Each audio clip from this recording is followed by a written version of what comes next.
की इस वीडियो में हम बात करेंगे रजब भट्ट की एक्स गर्लफ्रेंड फातिमा खान के बारे में, जो कि अब अपनी एक नई ज़िंदगी का आगाज़ कर चुकी हैं।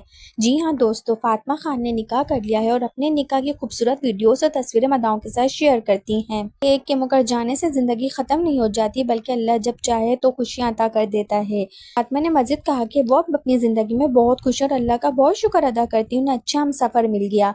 दोस्तों, फातिमा ने बताया कि उनकी मेहंदी फंक्शन बहुत प्यारा और यादगार रहा और अब वो दिन आ गया है जिससे एक लड़की की ज़िंदगी बदल जाती, यानी निकाह का दिन। अभी तक फातिमा खान ने अपने दूल्हे का चेहरा रिवील नहीं किया, लेकिन उन्होंने ये वादा किया है कि बहुत जल्द वो अपने शौहर को मदाओं के सामने लाएंगी।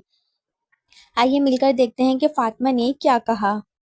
तो उसमें मैंने लिखा था कि बताएं कौन सा इवेंट है, एंगेजमेंट है या निकाह।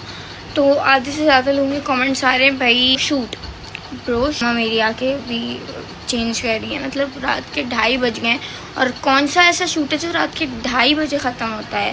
फातिमा के नए सफ़र के लिए क्या कहना चाहते हैं कमेंट्स में ज़रूर बताएं। अच्छा तो वीडियो को लाइक और चैनल को सब्सक्राइब करना ना भूलें। मिलते हैं एक और वीडियो के साथ, अपना ख्याल रखें, तब तक के लिए अल्लाह हाफिज़।